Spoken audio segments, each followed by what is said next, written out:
The blizzard came faster than anyone expected. By sundown, the wind howled through the canyon like a pack of wolves, and snow fell so thick it swallowed the trail right off the map. But Claire Whitlock had never been the kind of woman to panic in a storm. She just wrapped herself tighter in her wool coat, adjusted her oil lantern, and kept moving. She wasn't heading anywhere in particular. Not since the war. Not since her husband died back east and left her with nothing but a name and a stubborn sense of right and wrong. Her cabin stood a few miles from the nearest town, half frozen into the hills, built with her own hands and grief.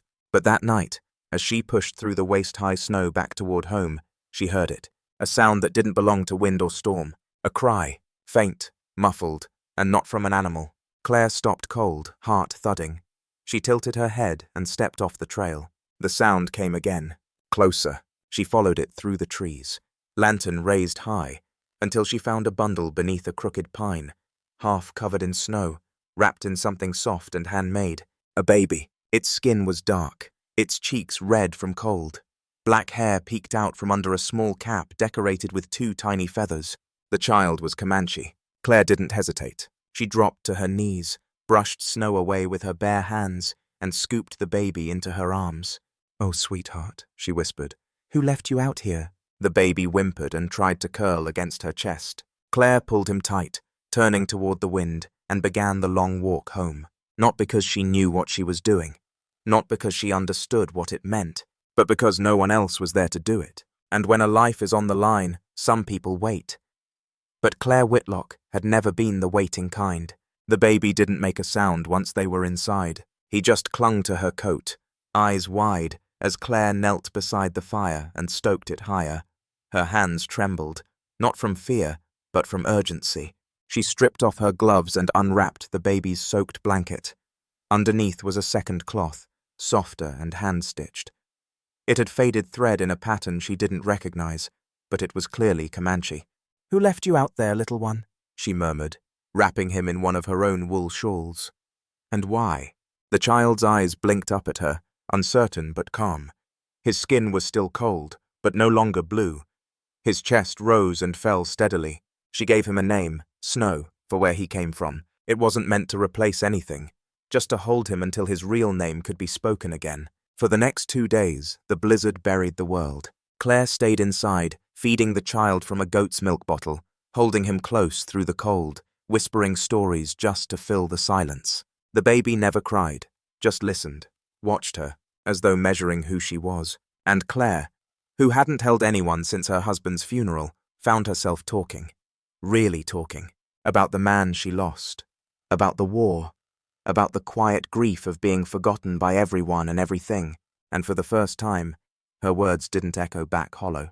They landed on a tiny heart that listened without judgment. On the 3rd morning, the snow finally stopped, but peace didn't last long. Just after sunrise, her mare began to whinny from the stable. Claire stepped onto the porch, shielding her eyes from the bright glare, and froze. At the edge of the tree line, moving through the morning mist, were shadows. Dozens of them. Horses, spears, feathers caught in the wind. 100 Comanche warriors, silent as ghosts, approached in formation. Her breath caught, not in fear but in knowing they had come for the child, and she was standing between them. They came like snowdrifts come, slow, steady, and without warning. Claire stood on her porch, baby in her arms, heart pounding beneath her wool coat.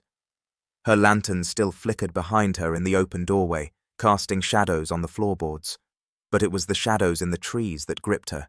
100 Comanche warriors moved forward in silence, the snow crunching under their horses' hooves, their faces unreadable beneath layers of furs and paint. And at the front of them, tall and stone-like, rode a man unlike any she had ever seen. His cloak was deep brown, woven with beaded patterns that shimmered slightly with frost. His braids were long and adorned with black-tipped eagle feathers. A long scar ran down the left side of his face, not disfiguring, but marking him, like a tree scarred by lightning yet still standing. He raised his hand. The line stopped. He dismounted, alone, and walked slowly toward the porch, eyes fixed not on her, but on the child. Claire swallowed. The baby in her arms stirred softly but didn't cry. The warrior finally stood just 10 paces away, snow melting on his shoulders. breath visible in the cold. Then, in clear, calm English, he spoke. "He is mine." Claire felt her throat tighten, but she didn't retreat. "I believe you," she said softly, "but I found him alone, half buried, in the middle of the storm. He was freezing." The man nodded once. "He wandered from our camp. The snow blinded even our best. I've ridden day and night since." Claire glanced down at the baby. "He hasn't left my arms since I brought him in. He's fed. He's warm." She looked up again, steadier now. "He's safe." The man's jaw shifted ever so slightly. After a moment he stepped forward, carefully, and knelt in the snow.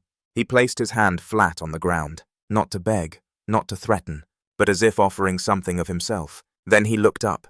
"I am Kohana," he said, "warrior of the wolf band, and this is my son, Chaitan." Claire's breath caught at the name. She looked at the child, then back to Kohana. "Chaitan," she repeated. The baby stirred and reached a hand toward the voice. Kohana's voice.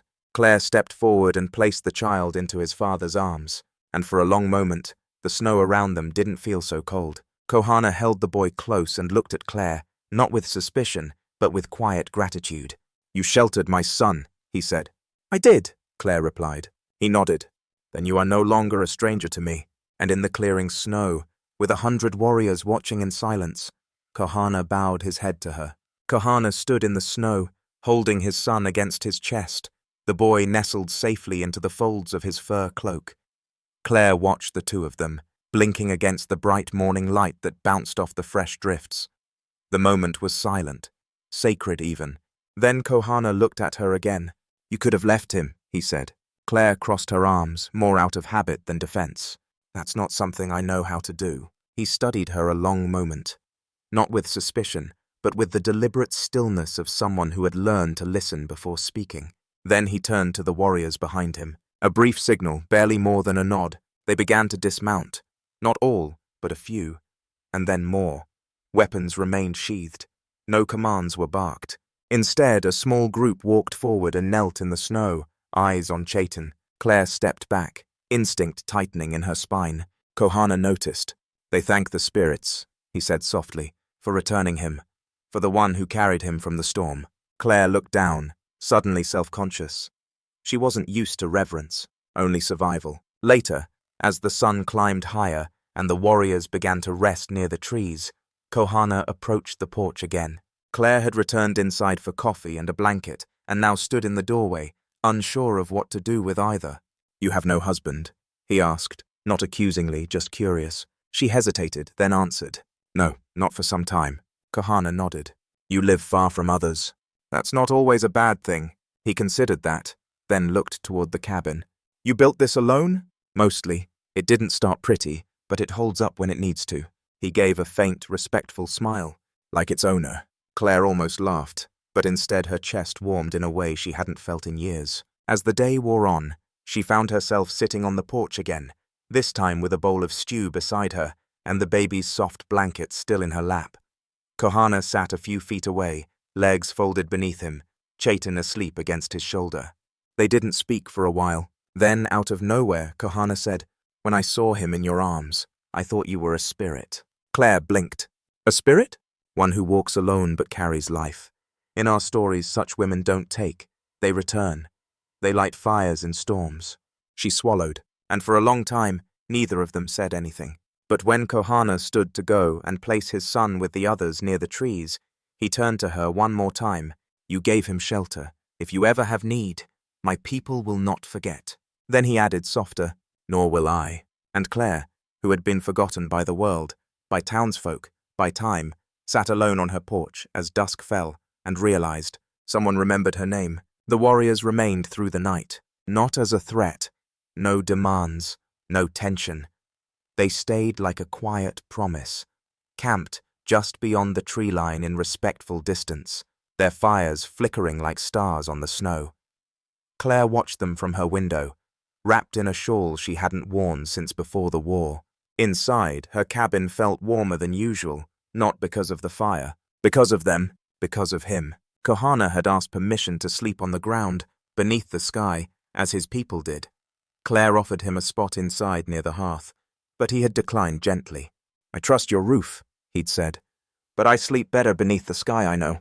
Still, he'd sat with her longer than necessary. They shared coffee again, strong and bitter. They spoke in short sentences. But something hung between their words like breath in cold air. Connection. In the morning, Claire found Chaitan toddling on unsteady legs toward her door, guided by a young Comanche woman. The child recognized her instantly and clung to her shawl like he'd never left her arms. Kohana came up behind him, watching carefully. Claire picked the boy up and smiled without hesitation. "Guess someone missed my awful coffee," she teased. Kohana smiled too, eyes bright with something quiet and unfamiliar, something close to relief. They ate together again that day, seated on furs beneath the cottonwoods as the snow began to melt in patches around the trees. Claire asked questions. "What does his name mean?" "Chaitan. It means falcon in our tongue. He's strong, doesn't cry. He is his mother's son." That name lingered between them. Kohana looked out across the snow. "She died last spring. Fever. We buried her near the canyon mouth." Claire bowed her head. "I'm sorry." He looked back at her. "You carried my son through the storm, the same way she would have." Claire's throat tightened, but she didn't look away, and Kohana, after a long moment, asked, "What carried you through yours?" She blinked. "What?" "Your storm. What kept you standing?" She exhaled slowly. "I don't know. Habit, maybe, or stubbornness." He nodded, then said softly, "I think it was hope, even if you didn't call it that." That night, the warriors prepared to leave, but before they did, Kohana walked back up to her porch. Chaitan was asleep in a wrap across his chest, breathing softly. Claire opened the door, as if she had been waiting. "Will you come again?" she asked. Kohana hesitated, then gently. "Do you want me to?" She nodded, slowly, surely. "Yes, I do." He took her hand in his. Not like a warrior, not like a stranger, like a man who'd found something in the storm he hadn't known he needed. 3 weeks passed. The snow melted slowly, revealing patches of brown earth and the first hints of green. Birds returned to the trees. The wind grew less cruel. Claire kept busy, patching the roof, tending to the goats, baking more bread than she could eat. She told herself it was to stay occupied, but deep down she knew. She was waiting. Every time the wind shifted, she listened for hooves. And then, one quiet afternoon, they came. Not 100 warriors this time, just one man, Kohana. He rode up slowly, respectfully, like before. But when Claire stepped outside, she saw something different in his face. Ease. He carried no weapons, no guarded posture, only a small bundle in one hand, and a faint smile that softened the scar on his cheek. "You left something," he said, holding out the bundle. It was the baby's shawl, the one she'd wrapped Chaitan in that night during the blizzard. Claire took it, fingers brushing his. "I didn't expect you so soon," she said. Kohana stepped closer. "You said you wanted me to come back." "I did." "So I did." That evening, they sat near the hearth with coffee between them. The room didn't feel empty anymore. It felt quiet in the right way. They spoke of small things, how weeawapi berries would be blooming soon near the creek, how Chaitan had taken to carrying a wooden bird in his tiny hand and wouldn't let go. Then, after a moment of silence, Kohana asked, "Would it offend you if I said your fire smells like home?" Claire looked into the flames, her voice soft. "No, that might be the kindest thing anyone's said to me in years." He smiled, and then, without ceremony, he reached into his satchel and pulled out a small wooden carving, a hawk, hand-shaped, wings spread wide. He placed it gently on the table between them. Chaitan carved it, with help.